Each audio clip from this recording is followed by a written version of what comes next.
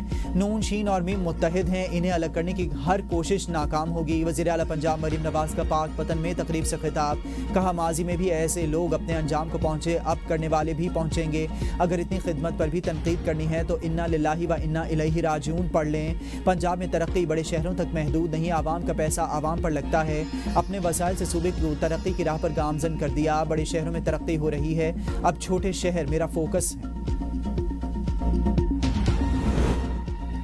پنجاب میں بلدیاتی انتخابات دسمبر کے آخری ہفتے میں ہوں گے. الیکشن کمیشن نے بلدیاتی انتخابات کی تاخیر کے معاملے پر فیصلہ جاری کر دیا. پنجاب میں حلقہ بندیاں 2 ماہ میں مکمل کرنے کی ہدایت. حلقہ بندیوں کا کل سے آغاز کر دیا جائے گا. بلدیاتی انتخابات موجودہ قوانین کے تحت ہوں گے. اس سے پہلے الیکشن کمیشن نے کیس کا فیصلہ محفوظ کیا تھا. الیکشن کمشنر سکندر سلطان راجہ کی سربراہی میں 5 رکنی کمیشن نے معاملے کی سماعت کی. پنجاب حکومت کے سیکریٹری بلدیات پیش ہوئے تھے. اس موقع پر چیف الیکشن کمشنر کا کہنا تھا کہ اسلام آباد اور پنجاب میں بلدیاتی انتخابات نہیں ہو رہے, یہ ہمارے لیے شرمندگی ہے. الزام ہم پر آ رہے ہیں. وزیراعظم میاں محمد شہباز شریف سے سعودی شورا کونسل کی چیئرمین کی وفد کے ہمراہ ملاقات. 2 طرفہ تعلقات سمیت اہم امور پر تبادلہ خیال. وزیراعظم نے کہا کہ پاکستان سعودی عرب کے ساتھ حالیہ مشترکہ دفاعی معاہدے کو بہت قدر کی نگاہ سے دیکھتا ہے.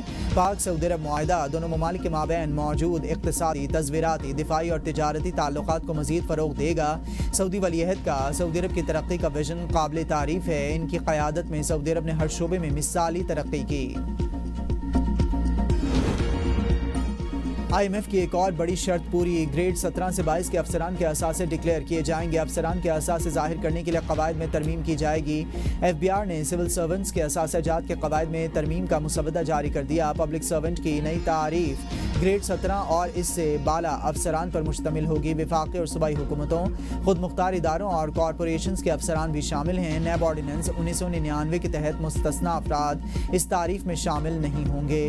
FBR نے متعلقہ اسٹیک ہولڈر سے مجوزہ مسودے پر 7 دن کے اندر آراء اور تجاویز طلب کی ہیں. سیلاب آئے 2 ماہ گزر گئے مگر متاثرین کی مشکلات کم نہ ہو سکیں. متاثرین تاحال امداد کے منتظر, کوئی پرسان حال نہیں. جلال پور پیر والا میں دریائے ستلج اور چناب کی بھپری موجوں نے سب کچھ بہا دیا. لاکھوں ایکڑ پر کھڑی تیار فصلیں تباہ, ہزاروں مکانات زمیں بوس. متاثرین کھلے آسمان تلے بے یارو مددگار زندگی گزارنے پر مجبور. سیلاب متاثرین کا حکومت سے مکانات کی تعمیر کا مطالبہ. موٹر وے M5 26ویں روز بھی ٹریفک کے لیے بند. مسافروں کو مشکلات کا سامنا. ملتان کے کئی علاقوں میں صورتحال بدستور تشویشناک. ساہیوال کے نواحی گاؤں نور محمد کوٹھی بنگلہ میں محکمہ انہار کی مبینہ غفلت کے باعث نہر کا بند ٹوٹ گیا. دھان کی فصلیں زیر آب آ گئیں. حالیہ سیلاب سے پنجاب بھر میں 60,000 سے زائد بچوں کا تعلیمی سلسلہ منقطع. متاثرہ علاقوں میں عارضی ٹینٹ سکولز قائم کرنے کا فیصلہ. انتظامیہ کی غفلت کے باعث تاحال کوئی امدادی سرگرمی شروع نہیں کی جا سکی. وفاقی دارالحکومت میں شہریوں کے قتل نے سیف سٹی پر سوالات اٹھا دیے. شہری عدم تحفظ کا شکار. اسلام آباد میں 2 الگ واقعات میں سرکاری ملازم سمیت 2 افراد قتل. ایک قتل شہر کے مصروف بلو ایریا میں کیا گیا جبکہ دوسرا گولڑا کے علاقے میں ہوا. گولڑا میں قتل ہونے والا شخص چند ماہ قبل ہی جیل سے رہا ہوا تھا. قتل ذاتی دشمنی کا شاخسانہ لگتا ہے. مقتول کا تعلق خیبر پختونخوا سے ہے. بلو ایریا میں موٹر سائیکل سوار ملزمان نے وزارت ہاؤسنگ کے ملازم کو قتل کر دیا. گھوٹکی میں میر پور ماتھیلو پریس کلب کے جنرل سیکرٹری طفیل رند قاتلانہ حملے میں جاں بحق. خوف سے بھتیجے بھی چل بسی. پولیس کے مطابق طفیل رند بچوں کو اسکول چھوڑنے جا رہے تھے. چچا پر فائرنگ ہونے کے بعد بچی شدید خوف زدہ تھی اور وہ یہ صدمہ برداشت نہ کر سکی.